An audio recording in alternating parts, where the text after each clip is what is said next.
Have you ever stopped to think about how Made in Japan became a global gold standard for excellence? Because it wasn't always that way, not even close. In fact, it's one of the most incredible comeback stories in modern history.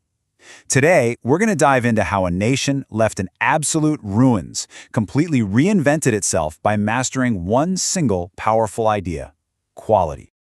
Okay, to really get the scale of the story, we have to start at rock bottom. I mean, truly rock bottom. In 1945, after World War II, Japan's industrial production was just 10% of what it used to be. Over 80% of its factories and equipment, gone, totally destroyed. The country was, for all practical purposes, starting from absolute zero. So, with no infrastructure and barely any natural resources, what did Japan have left? Well, it came down to one thing. And this quote from back then just says it all. Its future had to be built on its people, their ingenuity, their hard work, and their brains. That belief, right there, became the engine for an entire national revival. Now, this transformation didn't just happen by accident. Oh no, this was a deliberate, strategic decision. In 1946, this key group called the Union of Japanese Scientists and Engineers, or JUICE, was formed. And by 1948, they came up with a bold proposal. Japan's path to recovery, its only way to get back on the world stage, would be through mastering quality control. But here's where the story takes a really fascinating turn. Japan didn't just invent these ideas out of thin air. In a strange twist of history, the seeds of their quality revolution were actually planted by two American experts who had come to help rebuild the nation. First up was Dr. W. Edwards Deming. In 1950, he showed up and introduced Japanese engineers to something called Statistical Quality Control, or SQC. And this was a total game changer. It was all about using data, using stats, to monitor and improve manufacturing. His Deming cycle became legendary, and Japan was so grateful they created the super prestigious Deming Prize in his honor just a year later. Okay, so 4 years after that, another key figure arrives, Dr. Joseph M. Juran. And he brought a totally different but just as important piece of the puzzle. Juran basically said, hey, quality isn't just a job for statisticians down on the factory floor. Nope, he taught them that quality had to be a core part of business management, baked into every single decision, right from the very top. So you can see how these two ideas just click together perfectly, right? Deming gave them the statistical tools for the factory, the how, and Juran gave them the management philosophy for the boardroom, the why.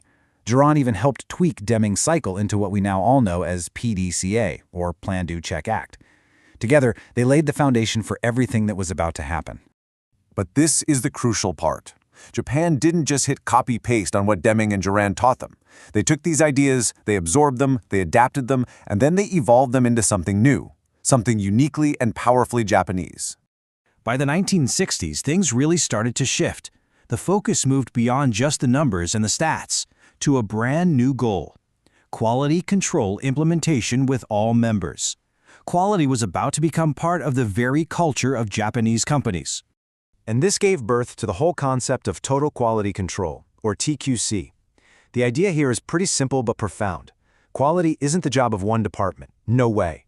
It's the responsibility of every single person in the company, from the CEO in the corner office, to the engineer at the drafting table, to the person on the assembly line. Everybody.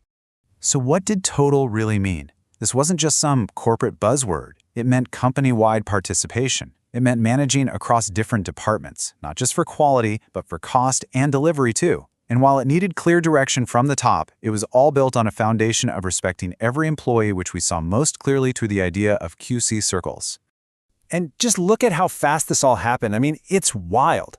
The 50s were all about learning the basics of statistical quality control. But by 1962, the uniquely Japanese idea of QC circles was born. By the end of the decade, Japan was already announcing its own specific version of TQC to the world. And through the 70s, this new philosophy just exploded across all of Japanese industry. Seriously, the QC circle was revolutionary. The idea was so simple but so powerful.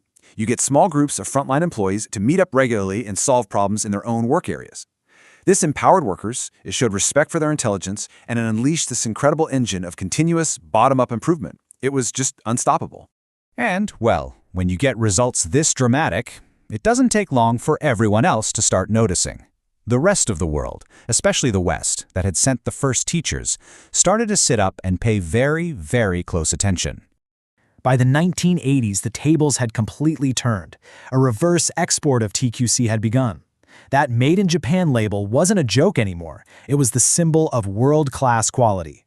Companies from America and Europe were now sending their best people to Japan to learn how they did it. The student had well and truly become the master. And you can just watch the influence spread like wildfire. In 1984, Japan's Deming Prize opens up to foreign companies. Just 3 years later, the U.S. creates its own National Quality Award, the Malcolm Baldrige Award, and it's openly modeled on the Deming Prize. Then Europe does the same thing in 1991. Japan wasn't just making quality stuff anymore. It was defining what quality even meant for the whole world. And then you get this incredible full-circle moment. In 1989, Florida Power & Light, an American company, becomes the first non-Japanese company ever to win the Deming Prize. Just think about that. An American company wins Japan's top quality award, an award named for another American who taught them the basics decades earlier. It's just a fantastic story. So, where does all this leave us today? Well, the principles that were forged in post-war Japan are not some dusty history lesson. Not at all. They've kept evolving, and you could argue they're more relevant today than they've ever been. Today's total quality management, or TQM, has really expanded. It's woven into global standards like ISO 9000. The focus isn't just on the customer anymore. Now we talk about stakeholder relationship management, which means thinking about employees, society, and the environment too. It's a living, breathing philosophy that's always adapting. And that really brings us to the final takeaway. We've seen how a nation, by having a relentless, obsessive focus on quality, didn't just rebuild its economy, it became a global powerhouse. So the question I want to leave you with is this. If that same focus can do something that huge on a national scale, what could it do for your company, your team, or even just for your own work?